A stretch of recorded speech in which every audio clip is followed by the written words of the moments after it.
Welcome to the Ref Room, hockey talk for referees, coaches, players, and fans. Broadcasting live on Facebook, YouTube, and Twitch. With your hosts, Smokin, Silz, and Baumruck. Live. The Ref Room starts right now.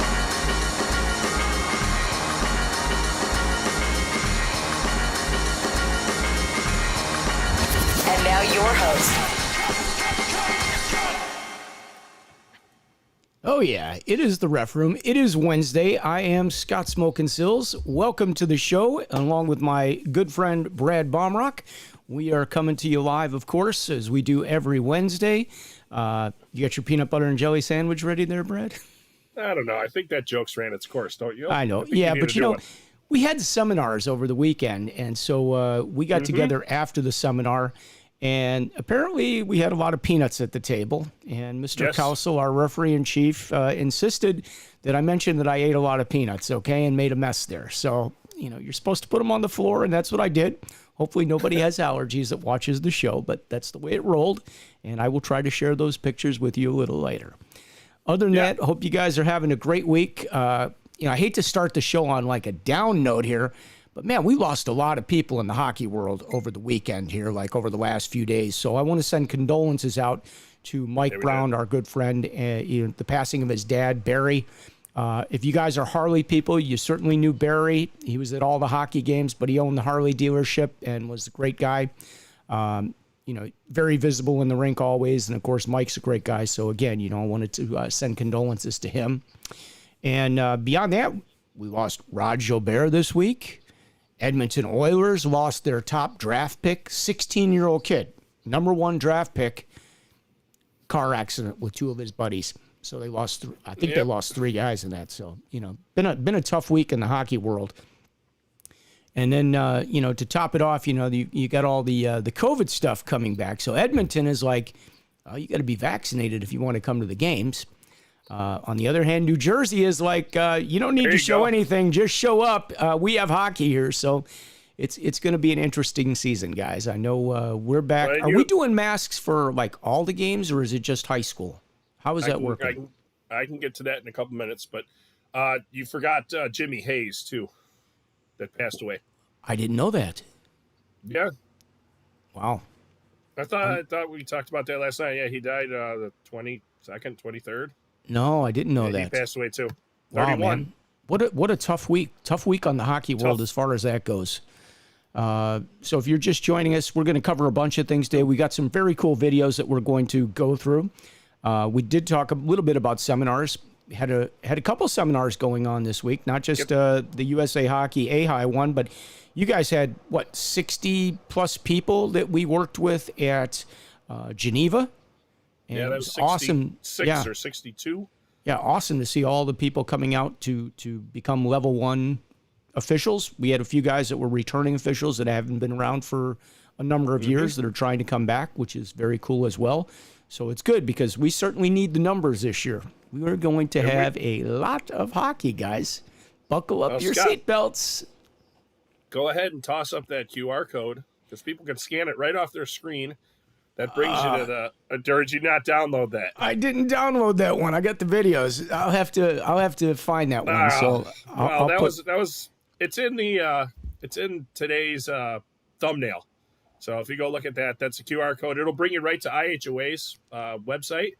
But off of that, you can also link to the USA Hockey website, which you can look at any area. So, you know, the advantage if you are an upper level referee where they're doing virtual level 3s and 4s, you don't have to take it in the state that you're in. We've had quite a few guests from around the country, and it's been enlightening to have some people from some different areas and talk about some different stuff. So it's been fun. Yeah. I was a good boy. I registered this week, so I'm actually official. Have I opened up the stuff to look at anything yet? No. But I did register, so I will get that done probably in the next week or so. I want to get it out of the way. So how long did it take to do the safe sport, just out of curiosity? Do we have to do that again, or is it's every year now, right? You have to do the refresher. It took me 35 minutes. So it was, you know, it's a refresher from stuff that you've done before, but with the requirement. So just get it done. And like Get to it done thank early. Larry Nasser personally for that. Larry, if you're watching from your little black and white TV in your corner office, really like to thank you for that. Well, I'm not going to go down that road. It's you know what? Let's put it this way: it's a requirement, and it keeps everybody safe to the best of everybody's ability. But we just got to do it, and it's part of life. So get used to it and get through it, and you'll be fine. All right, so if you want to participate in the show, please click that link that you'll find that Brad put up. That way, if you're in the Facebook group, it allows you to have your name come up so we know who we're working with here. And Brad says, click the button, please. Yes. Joe Prescott checking in. And actually, Joe, I want to thank you because Joe sent us some videos, and we're going to look at a couple of those videos today. And he said Darian Crapple's father passed away on Friday. Wow, another one. Oh, I didn't hear that. He made and Darian, of course, being the dedicated referee, has made all of his assignments for the weekend. Condolences to you, Darian, if you're watching. Very sorry to hear. It's been a tough week, like I said. Unbelievable.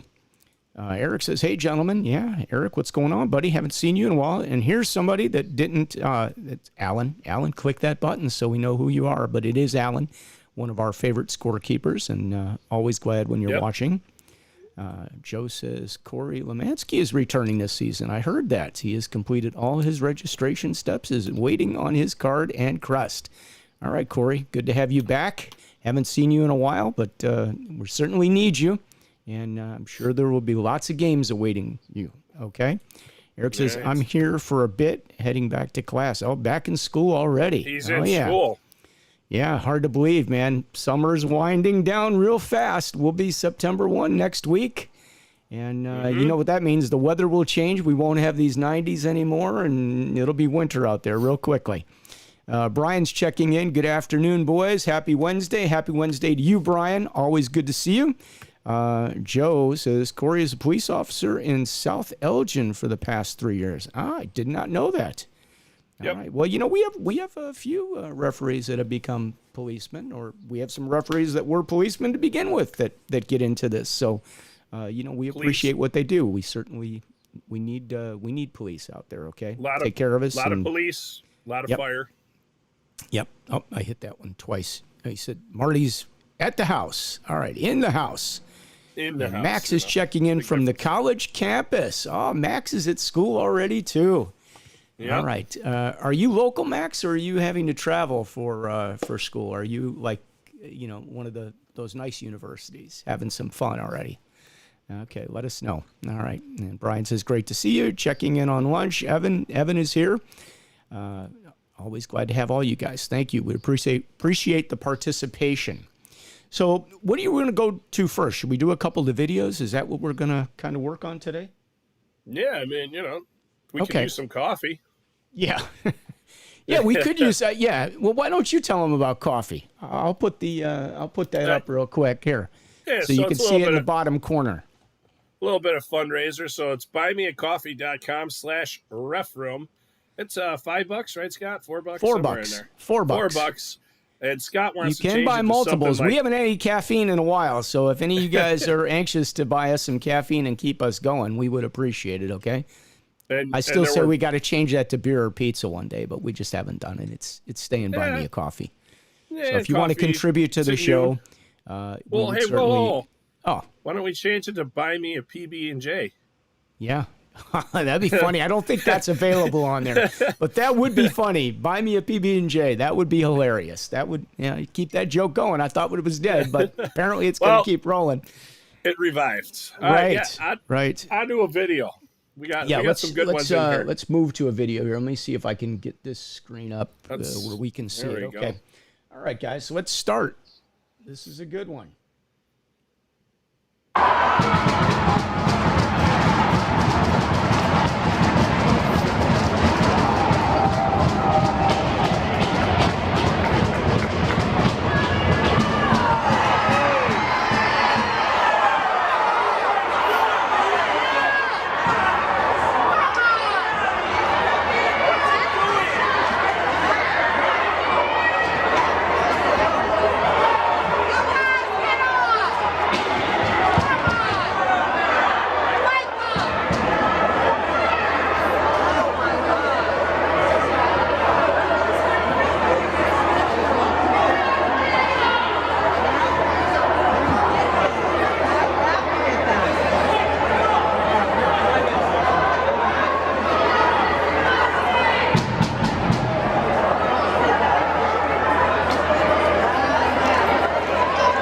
this still has a couple moments to go.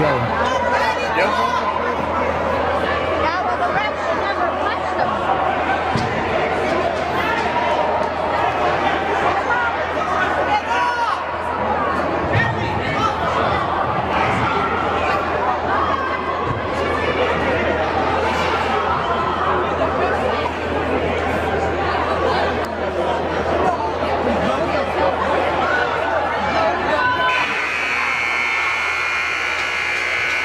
Yep, game over.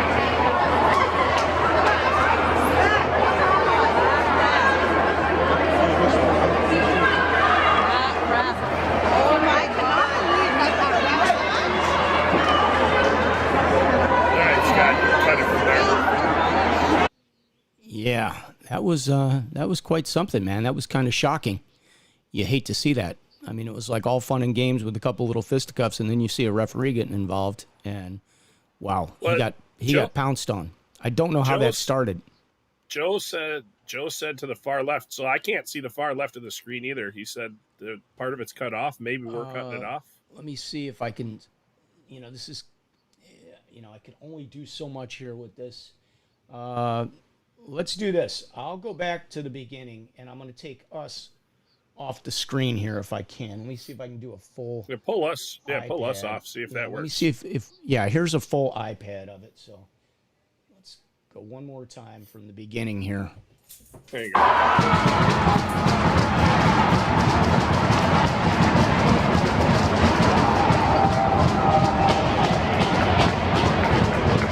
Watching that referee on the left.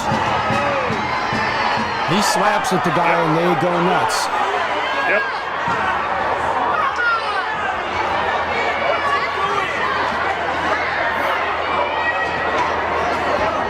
All right, Scott, you can stop it there. Yeah, I'm not sure what caused that caused him to do that, but there certainly was definitely something that kind of started that. I'm sure words were exchanged, but something happened, and it does look like the referee might have gotten the first shot in there, and it didn't work out well for him after that. What do you think? Well, it looks like he's the aggressor at the beginning there, even though he's trying to get that player out of there. It doesn't matter what they say to you. Yeah, one of the refs slapped the kid. Yeah. You can't do that, guys. No matter what, you can't do it. It's going to be a problem. It's going to be a big problem.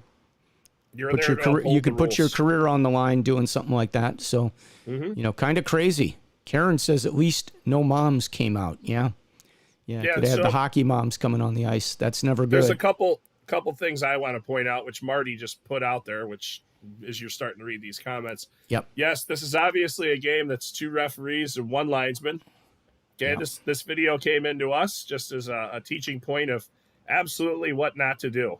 Yep. And that situation, if that referee would have just escorted that player off the ice, you probably don't have everything else. Now, the good thing here is, the coaches came out to alleviate it. I don't really want coaches on the ice. Nobody does. But at this point, you're kind of cooked. So the referees, after they started getting everything sorted out, they then immediately went and took all the parents off the ice. They got them off the ice, then went back to the players and did stuff like that. So as long as it's calmed down, get those parents off the ice. That's the first and foremost. The and last thing you want is anybody on that ice that you don't need to have on the ice. That's for sure. Let's get this straight. You cannot manhandle a player. Yep. Ever. And I'm going to tell you guys, I went to a district seminar and I point blank asked USA Hockey about this. What is the appropriate amount of force that you can use in a situation? And the response is the least amount possible. That Correct. is the official answer, the least amount possible, which means you could actually have to grab a jersey and pull on somebody, I suppose, but you don't want to unless you really have to. That's really what it comes down to. Least amount possible.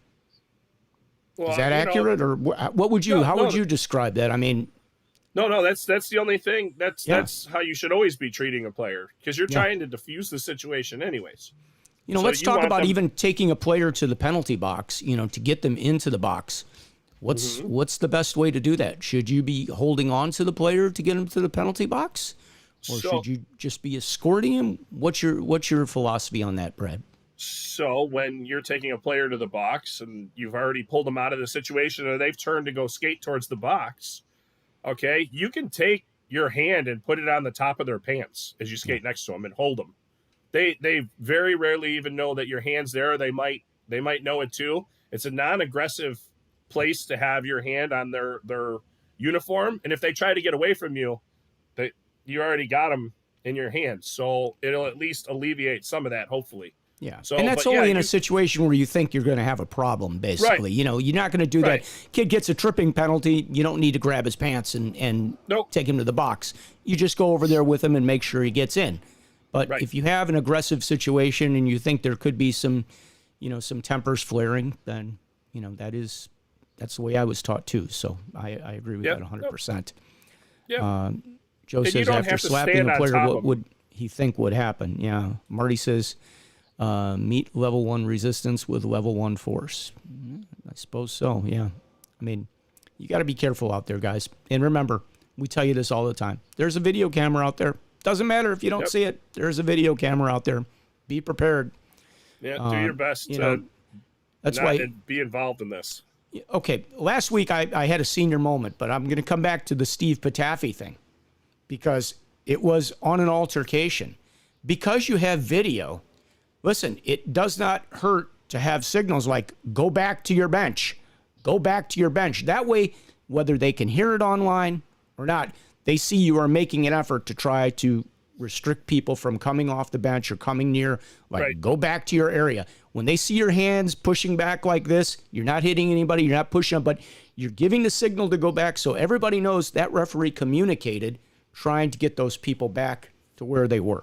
That's what I was trying to tell you last week. So it took a week, but it came back to me. Well, it should be verbal and nonverbal, like you said. Yeah. The reason for the verbal is, A, players can hear you, so can coaches. The second you start verbalizing, they can hear it. Hopefully they come to their senses. And B, like you said, that just that signal of back, that's saying, hey, don't come in here. Yep. Like, and a lot of people can't hear me, you respect can that. see me, and everybody on the video can see is that I am trying to make an effort to control that situation. So it's just good advice. It really is. Yep. So what else you guys want to talk about in that one? I mean, that's scary. That was scary. I mean, I'm surprised the referee got out of there okay. I don't know if he was okay at the end of it, but I'm surprised he got out of there okay. I mean, he had a whole team turn on him. Yeah. Something must have happened because they all snapped. That's for sure. All right. You want to look at some more? Yeah. All right. You got to give me a second. You talk for a minute here. What do you want me to talk about? The guy putting his hand back up there? Whatever you want. No, that's fine. The right care at the right times. Plus 20% off your Talk treatment well. plan. Now I Welcome hear a back hair your smile commercial. today. Yeah. Okay. The one thing is, too, that referee, he's got his hands very high up on that player, basically up on his shoulders. So, if he was more holding on to the chest, he doesn't even have that possibility of, maybe something accidentally happening. But try to be non-aggressive when you're separating a player. The other thing is, too, there was one of the referees that came in and he grabbed a player from behind. Don't grab anybody from behind. Yeah. Get between their target and them. Identify yourself, because here's what happens if you don't identify yourself. A, they can turn around and clobber you. Okay, that's number one. They don't know who you are. Yeah. Number two is after they clobber you, that player gets further penalized because you didn't do your job and go in from the front because they may not have reacted that way. Yeah, So that's very true. It's a really think good smart point. about it. It's a Plus- really good point. Plus, you don't want to get clobbered. No offense. No. I mean, I don't want to get clobbered. You don't want a haymaker on your chin. I'm telling you, it's not good. Nothing good is going to come from it. That's for sure. Yep. All right, let's go to the next clip that we were going to show, and I'll go full screen. Now this one was shot a little differently, so I'm not sure how this will show up. But let's look at this.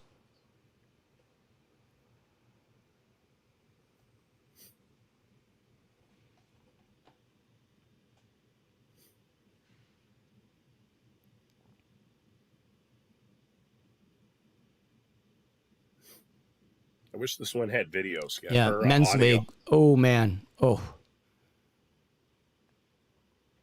that guy deserves to be out of hockey for good. I'm sorry. a conversation turns to that. Not good. Whoa, now you're jumping things. Something else popped up here. Hang on. Get that back off. Tries to separate them. Kennedy and Cheevers are swinging. And what's funny is you practice these. Yeah. No, I didn't. I mean, I got to load them in. It's not an easy way to do it, but it works. Well, at any rate, looking back at that other one with the referee getting punched, I mean, if you look at his body language was not good when he was standing there talking to the player. Hands on the hips, looking like, not happy, misconduct land, whatever. The body language we could see from the rear, I don't know, not great. Probably not the best way you want to try to reason with the player. You got anything on that? I mean, that's what I'm seeing. I think the player, no matter what's being said in that action, again, that can be, so if the referee said something they weren't supposed to, that reaction is on that player. Now, I get where you're saying with the body, but he's standing there, it's better than having his hands in his pockets. Yeah, it's not good. I mean, men's league can be fine. You can have a 45-minute game and you can have 40 minutes of just peace and happiness, not a single thing happening. And it can explode in 5 seconds. That's every game, Scott. That's every game, Scott. And the other thing is, while we're talking about this, if you can pull it back up there, just the first part of the video, you don't have to play it at all. Well, I got to go back. If not, the hell with it. No, it's fine. I actually have to get that video back somehow. So here we go. Introducing a new kind of home insurance. Insurance that covers the breakdown of appliances. Yeah, I'll probably get a copyright violation for that commercial. Appliances and electronics. That includes coverage. Thank you, YouTube. Yeah. Well, for our friends of YouTube providing us with an ad that was unsolicited. Right. It could be worse. We could have the governor on there for 15 seconds and you can't get rid of the ad, which is all over the place. All right. Here, I got it again. So we'll go back to this iPad. Okay. And there's one thing that I want to point out when they're talking here. Go ahead and play it again.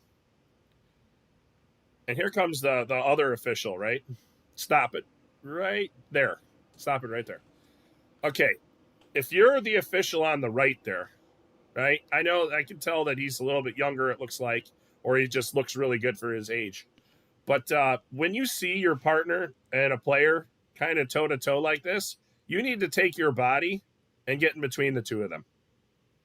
Just kind of nudge your way in there, separate them far enough, because you can avoid this entire situation from escalating into an actual punch. Now, if he clocks you and you're not talking to him, now that you're just standing there. You're an innocent bystander just separating them. You're not even involved in the conversation. Well, the guy's going to get more time for it, but either way, you don't want to get clocked in that situation no matter what. But it doesn't matter. You need to try to diffuse this situation in any ability that you can. And that player, that referee, the younger guy, he might be a little timid, whatever. But if he puts his body in a way that he pushes that player away from that referee and possibly even turns towards his partner and says, just let it go, I'll take care of this, and moves that player off the ice, you have completely diffused that situation. Yeah. Well, you make a great point there about diffusing. And let me just say this. I had a little bit of a situation many, many years ago. I was probably like a level 2 at a playoff game. And I don't want to say who the official was, but they were getting a lot of flack from the stands. And in men's league? No, it was like a Pee-wee playoff game or something. I thought you said it was a men's league game. I was like, the referee is legendary for harassing. You all know who it is, but I'm not going to say. Doesn't matter. No names. Right, exactly. But the point being that the situation, the game ended, and he had a number of people come to him as he was walking out of the penalty box. We were at North Shore, and at any rate, I diffused the situation for him. Tried to let him go down to the locker room, but he got halfway down to the locker room from the penalty box and re-engaged everybody. And it's like, what are you doing? Now you have to diffuse your guys, partner. When you're diffusing situations, and your partner's diffusing a situation, let him diffuse it. Don't re-engage them. That's just some really friendly advice. Don't do it to yourself. And more importantly, don't do it to your partner. Your partner's just bailed you out of a situation.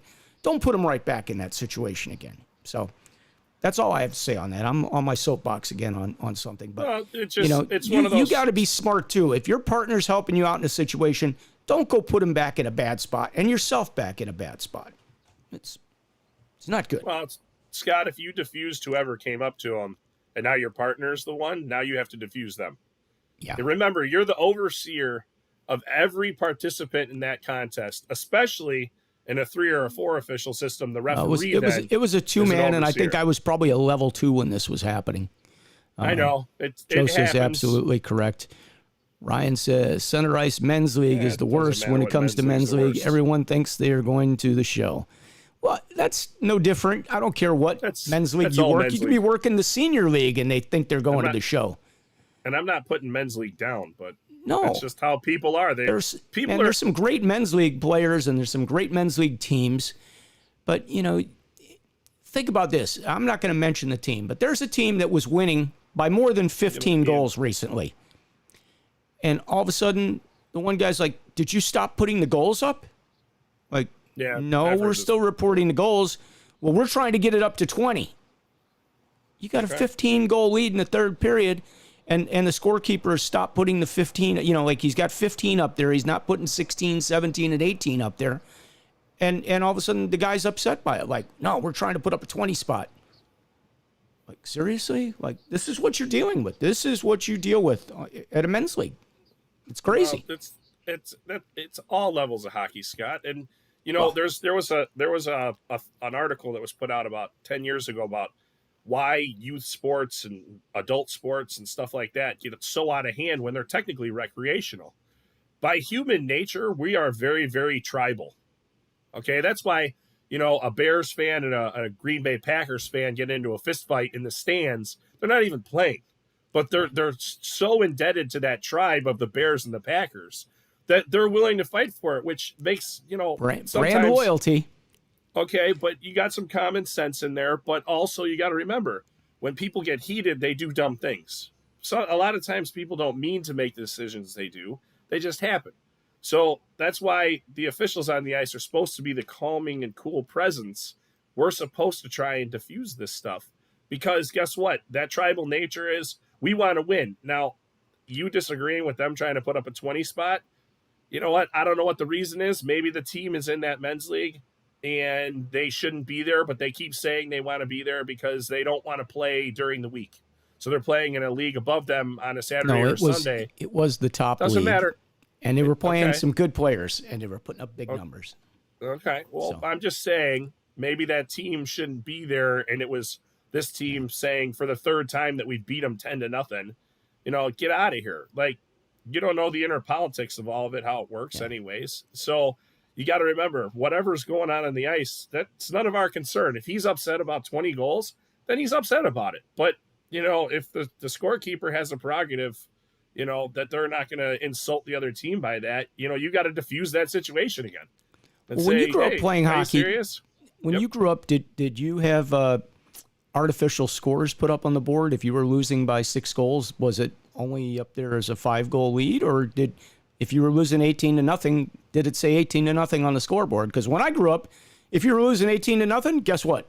It said 18-0, not 17, not 19, but 18-0. Yeah, well, you know what, Scott?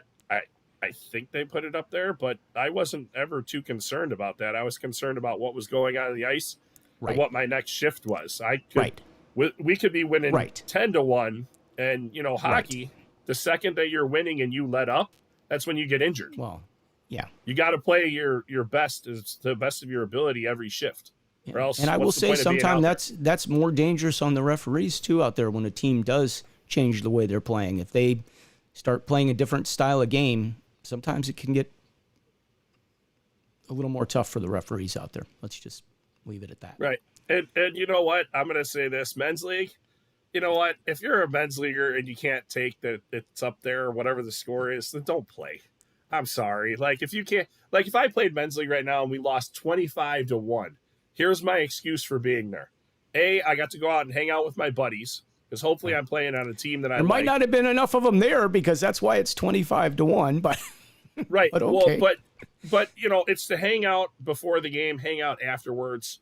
Most men's league teams do it, some don't, but that's what men's league should be about. And you know what? If you win and you get something, some of the leagues will kick you $100 or something towards your next fee or something. Like if you get something great. If not, you got out of the house. If you got 2 9-year-old kids like me, it might be a good idea to, start playing in multiple men's leagues.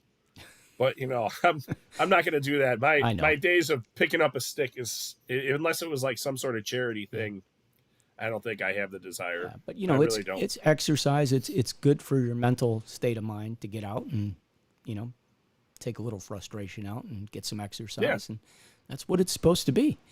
I find it funny. Some of the men's league, the really good players, you'll hear them start to recite their resume to one another. It's like, I played two games in the show. It's pretty funny. They just keep jawing at one another. But right. They know if they're going to go, they've both gone before, and if they do go, they will go. So if they do, I got a good midget AAA story. So I'm lining and these two guys come up to each other, and the one guy goes, "I'm going to Wisconsin next year, D1. Where are you going?" And the other guy goes to him, he goes, "I'm going to TGU." TGU. And I started laughing because I knew what he meant right away. And I'm laughing, and the guy looks at me, he goes, "What is that?" Yeah, I go, "Dude, he's going to Tough Guy University. You better get ready to drop your stuff." I threw the puck in, dude, and that guy dropped his stuff, and these two guys went at it.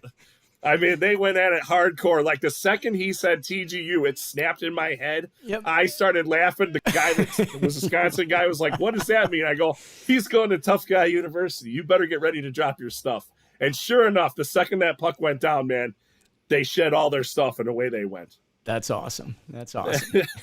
Did he graduate from TGU? Yeah, that guy definitely knew. He was definitely. Did he know what he was roster. doing? Was he good? Was he good at what he was doing? It was a pretty good fight because they were both pretty big guys. So yeah. Big guy fights a lot of the times they're over pretty quick. Yeah. But like the best fights are always like two guys that are like 5'10" that don't normally fight, and they just sit there and they wail on each other because normally they either don't connect very well, or they don't hit each other hard enough because they're not used to fighting. Yeah. And then they're finally like, okay, we're done. Yeah. Like, and they go on normally. They tire. Yeah. I'm not condoning fighting, but they do happen. But it's part of our sport. It does happen. TG. Let's see. We got a few more comments up here. Evan says, "Ryan, that's every men's league. They all play like the Stanley Cup is in the building." Yes, they do. Well, I've told this before. I was in Johnny's one day playing, and Stan Bowman was in there and a bunch of the Blackhawks watching us play. They watched our warm-up, and they watched about 5 minutes, and then they all left. So no phone calls. Nobody got called up after that. Up to their par. Right. Well, that's it. They were looking for season ticket holders. But it is fun to watch. You'll have a youth game over at one of those buildings, and the Hawks might be getting ready for a practice afterwards. And you'd be amazed how many of those guys stand around and watch all the young players playing. And I'm sure it brings back a lot of memories for them, how they did this growing up. And, right. I think it's just very cool to see. And I know the players love it. They think it's pretty cool. Like, oh, that's so-and-so over there. But it's fun. It's always great to see when stuff like that happens. Chris says, "Ryan Hahn, are we family?" Oh, it's getting deep now. I don't know about that. TMI. You would think they would know. Yeah. That's when I put up 98-52. Karen, you're a good scorekeeper. That's awesome. The men's league. Yeah, put up the basketball score. Perfect. Currently filling out a game report for a men's game. All right, Max. Way to go. Yeah, well. That's awesome. This is Alan, I think. Hey, Scott, where are the baskets of peanuts? Oh, that's not Alan. I know who it is. Yeah, I know who that is too. Would that be that might be the Rick, the referee in chief? It could be. He forgot how to click the button. Yeah. Well, when he figures it out, I'll figure out how to get that picture up before the day is over here. Ryan says, Minnesota high school hockey, if you have a 6-goal lead going into the third period, it's running time. If the team that is losing scores 2 goals, so down 4 goals, the clock stops. but the goals continue to go up on the board. Yeah, Ryan, I mean, it's no different here. We have most of the schools are most of the teams are 5 goals. There are a few leagues that say, you have to get it down to within 2. Those are usually tournaments. I think the normal is 5-goal lead. If you get it down to 4, the clock stops, and that is the third period, of course. But I think it's different. Like AAA is what? Is it 6 or 7 goals for AAA? Are you asking? I'm asking. Are you stating? I'm asking. I think it's different for AAA. It depends on what league. It's Okay. not a saying. It's just like, the one league, they do an ice cut after the second period, and then the other league does an ice cut after the 10-minute mark of the second period. Okay. So it's all done by the leagues, and that's always changing between the years. So I didn't know if you were asking there. That's why I wanted. No, I was asking because I know that there's like a 7-goal or something. Yeah, it's done by whatever the league sets up. So state tournament is usually what, 7 goals for what? For running clock. For what level? Oh, all right. We're not going to go You're making too broad of a statement. Okay. All right.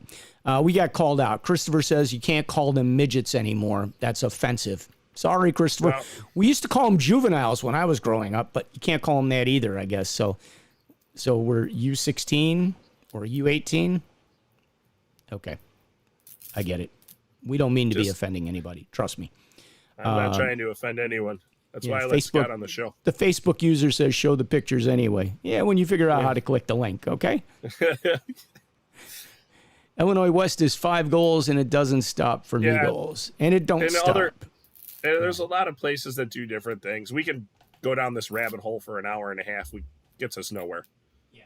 So let's just move on. There's no real I'm trying to teaching get on. some more videos here. Let me see if I especially when everybody's going to have their team meetings here probably like The right last care week at the right times. Plus go with 20% off another- your treatment plan. another ad. Welcome back your smile I have today. a suggestion since we're on. Pavlich moves Try in. muting those. Yeah, I know. You ready? It's not that easy. All right, here we go with the next clip we're going to show, okay? Let me get There this you one go. up. All right. Now, This one's for fun. we're but taking does it have a back to reason. the old school, okay? Yeah, this one got sent to us. Pavlich moves in between. Now Kennedy and Cheevers are ready to go at it again. Busick tries to separate them. Kennedy and Cheevers are swinging. There they go. Kennedy punching at Cheevers. Cheevers goes down. Kennedy pushing the linesman away and punches a linesman. Forbes Kennedy punched the linesman. And he again goes after Cheevers. And they better get him out of there. Forbes Kennedy. Look at the fan. fans are getting Love at that guy. Kennedy. Yeah, fans are going to get Look in at the on guy that. trying to get in there. Glass. See him over there? Let me Now, point really out a on the few right. things here, okay? So a couple things. Look at how low the glass is, okay? We don't have that anymore, except at a couple rinks, but it's not that low. You notice everybody in the club, they used to call that the club circle, the front row seats. They all have to have a jacket and tie on. Notice the referee, and I've pointed this out before. I was like, oh yeah, it used to only have one armband, and it was red. Watch the video. The referee only has one armband, and it is red. So let's Gamble is continue over here. there. Oddly enough, the See, two one goaltenders armband. are in it. And he also looks very, very relaxed with all this Yep. going on. Yeah, he's not even as like, yeah, I don't even have to. Kennedy Like, with one here we go. punch knocked George Ashley, the linesman, to the ice. And he could be in trouble for that. We'll have to wait the referee's report to league headquarters on this one. Forbes Kennedy risking suspension now. Some of the Bruins, there are too many Bruins on the ice. Ken Hodge has come over. Some of the players may have left the bench. Now the assistant captain Espin. Now Kennedy and McKenzie. And McKenzie gets in some punches. They flail away at each other. What a punching match this is. Kennedy is cut. McKenzie has cut Kennedy. He has his sweater off. There he These goes. are two of the toughest. This is where the fight straps got put into play. Yeah, that's some rough stuff there, man. Well, other than this is a great moment in hockey, and we know the linesman gets clobbered. We can all see that. That's obviously those guys were tough, man. Those guys were tough back then. Those guys didn't separate when you just put your arm out and was like, oh, yeah, we're done. The linesmen are here. Yeah, I know. But, Scott, the one thing I want to point out on that, how hockey has changed on the officiating side, is we teach now, once you break players up, bring them to a bench, get them off the ice. If they had started pulling guys off the ice and starting to separate some people, they wouldn't have had that, multiple fight, break out, pause, fight, break out, pause, fight. Now, it could happen, but if you're at least removing them from the ice, hopefully they come to their senses. This is just a fun video, so we wanted to put it out there. And keep in mind, that's a 3-man system out there. No 4-man back then. 3-man, 2 linesmen and a ref. Right. Well, and the one thing that I pointed out is the referee looks awfully relaxed during that situation. As a referee, and you have things start off like this in our level nowadays. Yeah, you wouldn't be looking relaxed. You hit that whistle like you're trying to reach God. Hit it as hard as you can, as many times as you can. Point players back. Try to get players, once they've separated, there's a multiple groupings there that he could have started talking to try and get them down the ice. Hey, why don't you guys, go over there? And, as you start to separate some people, the temperature cools off in the room. And, it's interesting because, Joe Prescott is watching, the legend. But one of the things he asked, he's like, when did they all start hitting this whistle like crazy? Well, I think it probably started with Wes McCauley, I'm guessing, because he's got that famous video up there, and he's blowing the whistle like, can you hear the whistle? Does the whistle work? And I think that's a lot of where they just go in and go crazy with that whistle and try to get everybody to kind of calm down. It seems to, work a little bit with some of the players. So, well, Scott, think about it from this way. When players get on the ice when they're mites, right? What's the first thing that coaches teach them? The whistle. Stop when the whistle's blown. So everybody instinctively knows that. We're raised with it. So that whistle sometimes can be your best friend. Talking can be your best friend. Maybe some humor in there every once in a while. Or if you're a linesman coming in and there's a big altercation, if you fall down and knock everybody down, that takes care of everything. Well, there's a video out there of a guy that tried to break up a fight by being a bowling ball, okay? He bowling pinned 2 guys across the ice. Mm-hmm. He never worked another game again. I don't recommend you ever do that. If you were trying to just fall down and not take the players out, that's another story. But this guy went across the ice. We should find that video. He went across the ice and basically bowling pinned the players that were fighting. That's how he decided he was going to break up the fight. It was a coastal league or something. That was the end of his career. He never worked another game.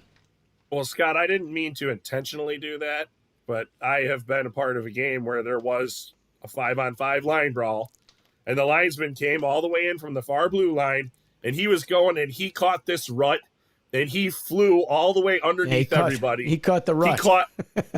No, he did. Caught an edge. He was laying on his side going at him like with his hands up, terrified, and he went through like 6 of the 10 that were there and then slammed into the boards on top of it, and everybody stopped. And I was like, they did. All right, everybody go to the box now, and everybody just separated and went to the box.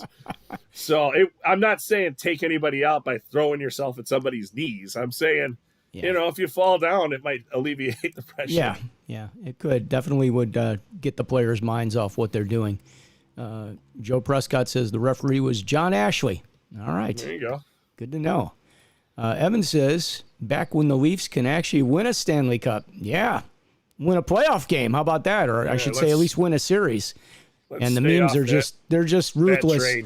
There was one yesterday I saw, some girl was dressing up to go outside and, with her friends, and she put on a Leaf jersey, and her father was like, you're not going out dressed like that with your friends.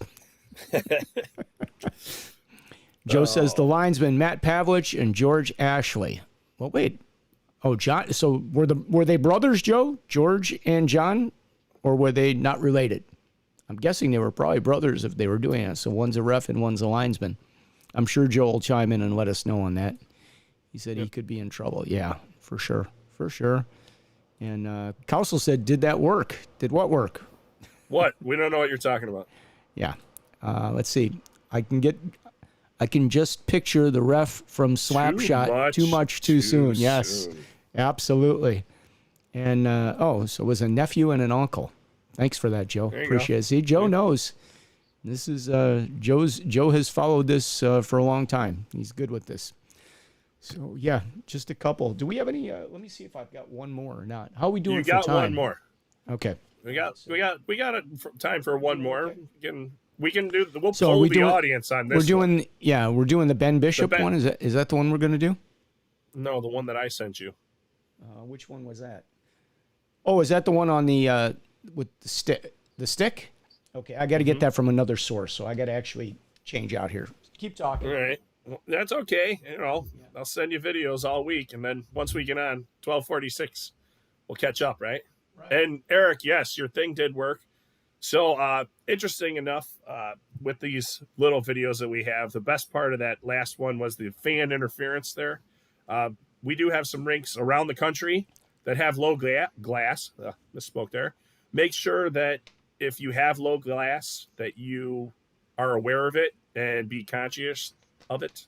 I can't talk. I don't know what happened. Conscientious. You mean be aware. Thank you. Be aware. Be aware. Thank you. That's better. Yeah. So just be aware of it. And if you do have fan interference, remove that fan. It does happen. Luckily, it's not that much. But also watch out for fans that spit. It happens. Like if you have a crowd that's, I'm going to say normally student section, but if you have a crowd that's a student section and so the visiting disgusting. team When scores, did spitting become a part of hockey? I don't ever remember anybody spitting on one another when I was growing up playing hockey. Well, I've had it happen. I actually had it happen in a men's league game with somebody on a team. I was horrified, and I've had it in the handshake line at a high school game. It's disgusting. They were caught, and yes, reported. Scott, yeah, I had it happen in an NCAA Division III college game.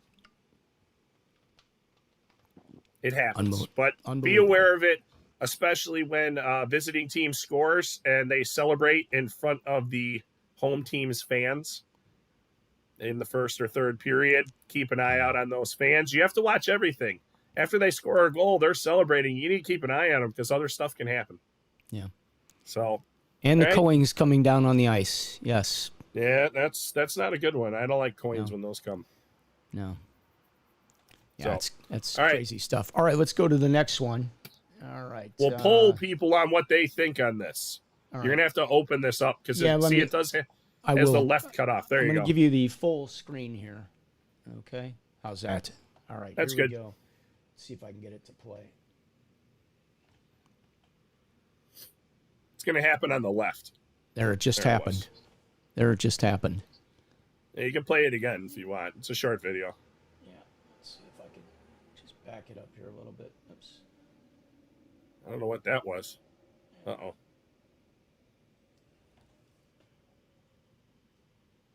Boink. That's what we're looking for. So let's talk about this one. And so, guys, what do we have there in the comments? What do we have? Yeah, definitely need some position in there. Yep. Somebody tell us what you saw. Tell us what we got here. Do we have a good play? Do we have a penalty? How does this work? Brian. Thank you, Brian. He threw the stick out. That is correct. Yep, I hope everybody saw that. It was pitched from the bench. Part one. Okay. So since it was pitched from the bench, and by the way, I want to thank Brett for sending this to us. I think this came from Brett Straley, right? It did. Yeah. Yep. So Brett, thank you so much for contributing.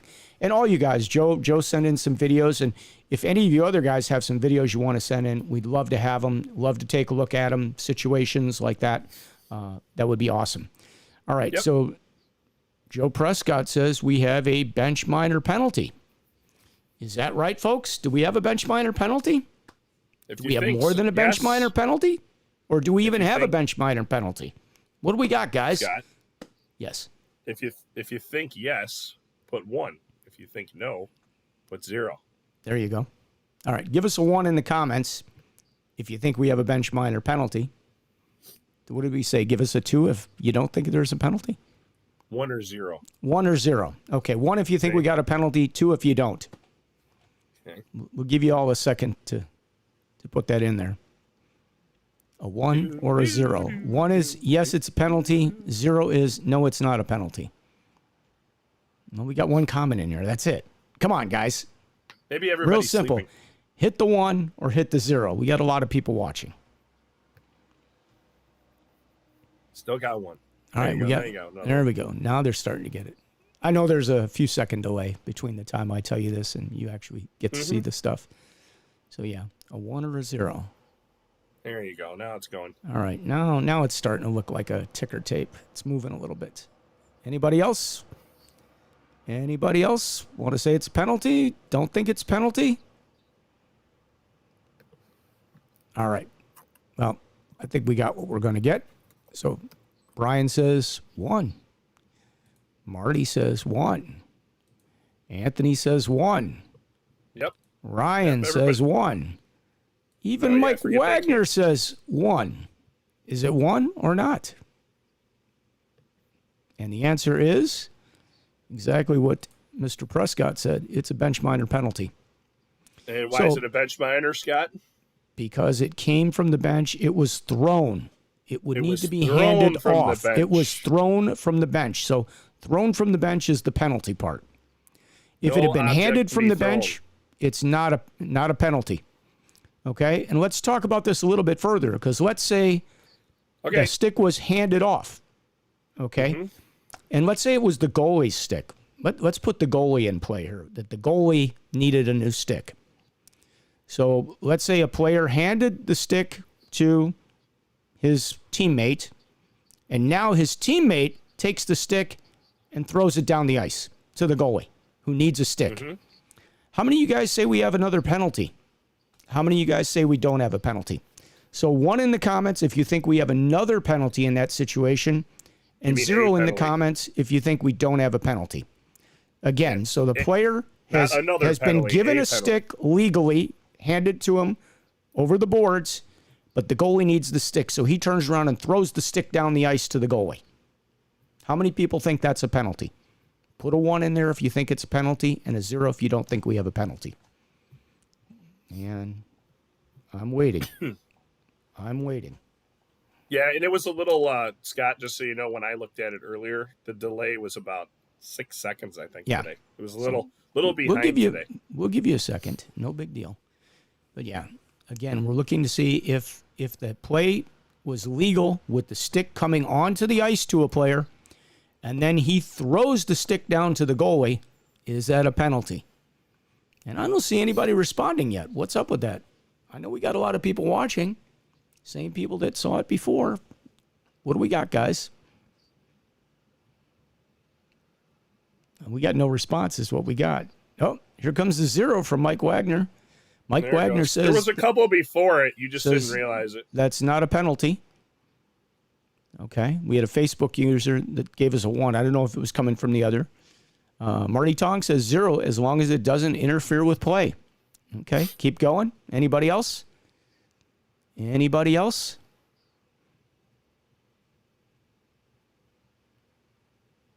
We got radio silence. Sounds like Brad is hosting the show now. There you go.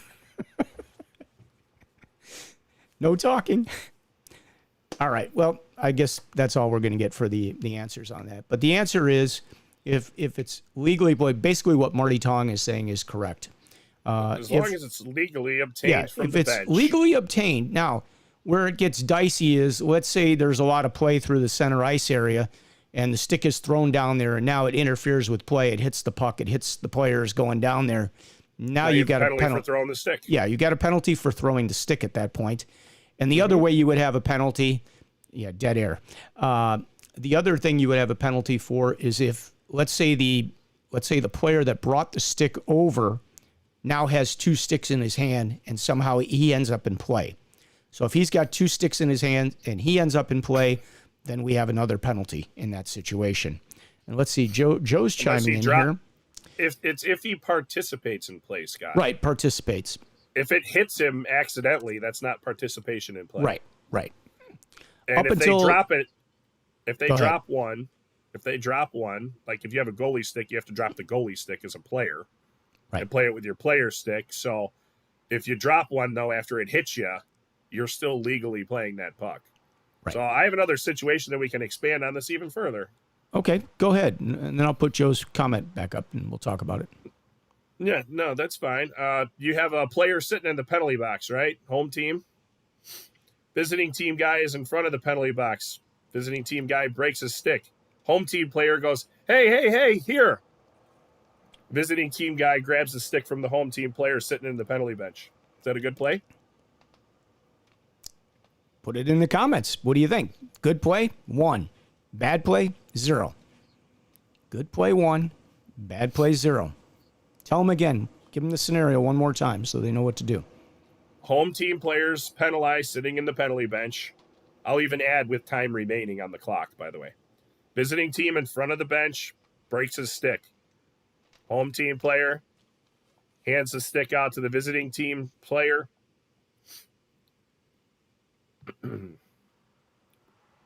So that's like an act of kind sportsmanship is what you're saying?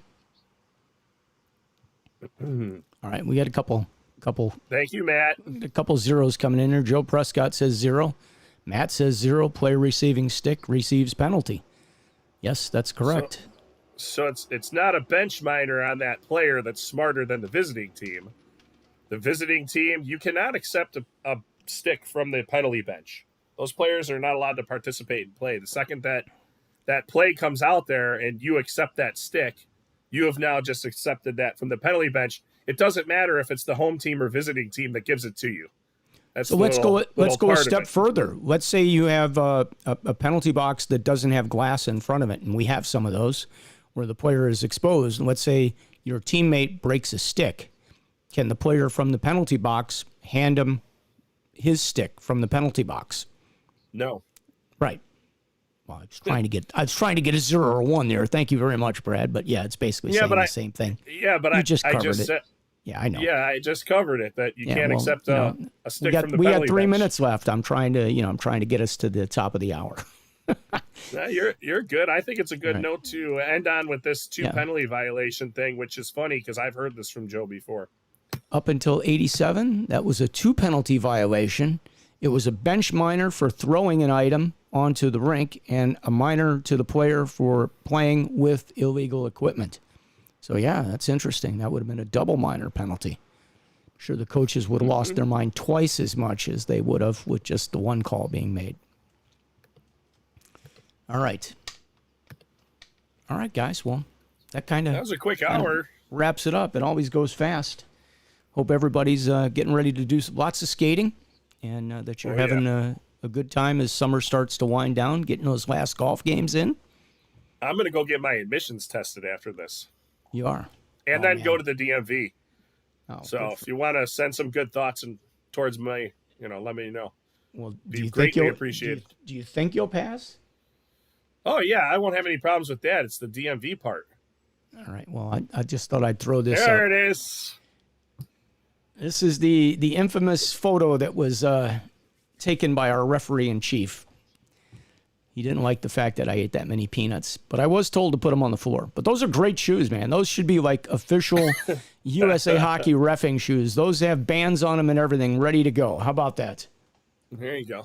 Yeah, and I think no. Oh, there you go. There was just going to show you this.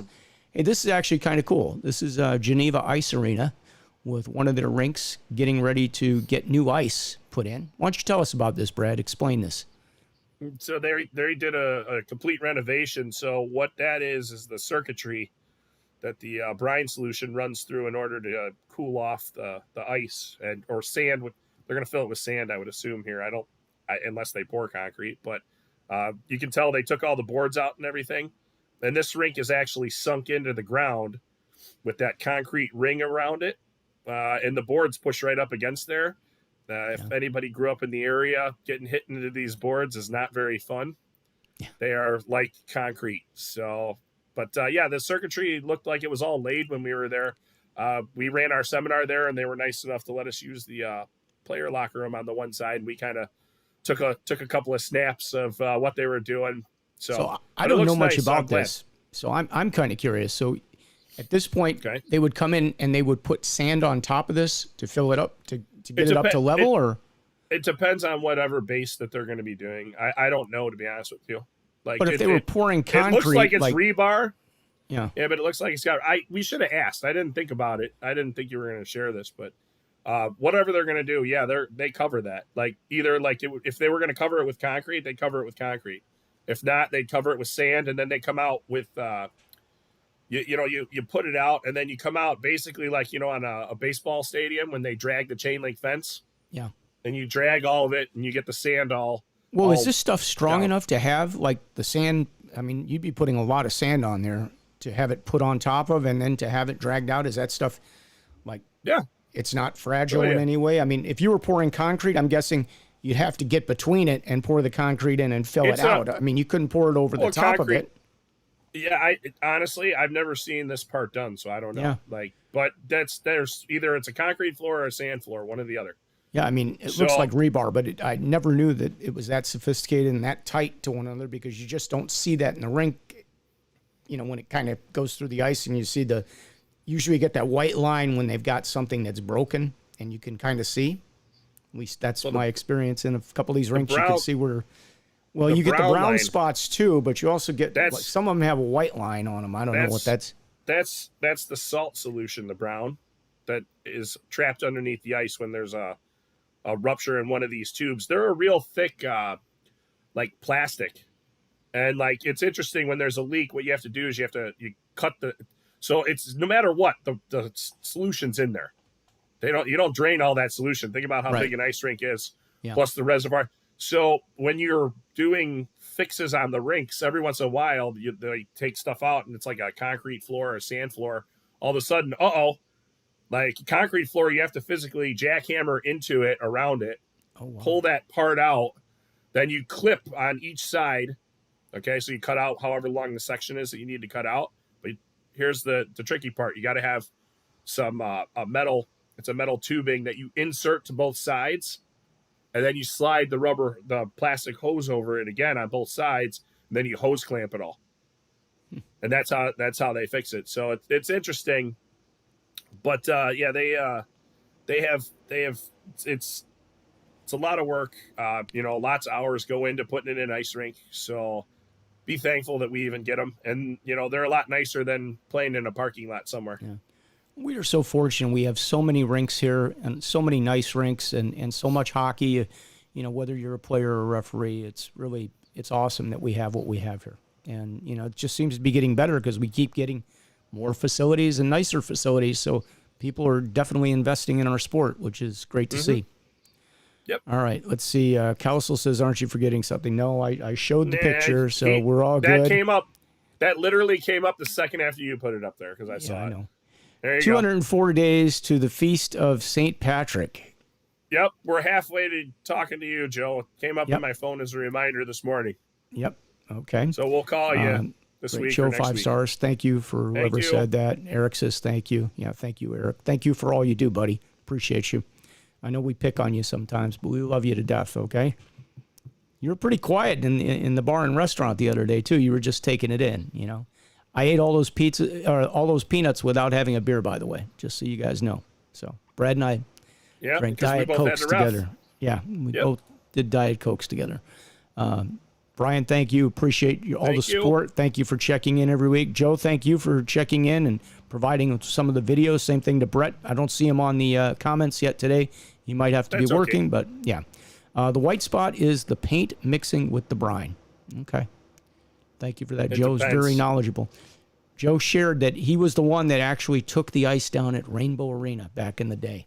Heartbreaking there you go. To know that happened, but yeah. All right, guys. Well, have a great week. Appreciate your joining us. We will see you next Wednesday at noon. Anything you want to say before we go? Don't forget, if you want to buy us a coffee, I'll put that up. That's a good one. Support me. All you got to do is go to buymeacoffee.com/refroom. I'll let it stay if we can change it to peanut butter and jelly. Yeah, you could buy Brad a peanut butter and jelly sandwich for $4. Just put it in the comments. $4. no offense, I think you're getting screwed if you're paying $4 for a peanut butter and jelly sandwich. Apparently, you haven't been out very much lately. I saw $9.95 hot dog yesterday on a restaurant menu. Okay, and it wasn't even a good hot dog. It was like a little tiny hot dog, $9.95 plus tax and tip. So, right. Well, you know. Okay. So I think right. you know, probably $4 for a PB&J is probably a good value in this day and age with the way prices are going. How about I give you $1 not to even bring it to me? Yeah. Well, give me $4 and we won't bring it to you. Okay. All right. All right, guys. All right. Have a great week. We'll see you next week. On behalf of myself and my man Brad Baumruck, we thank you for joining us. This is the Ref Room. We'll see you on Wednesday.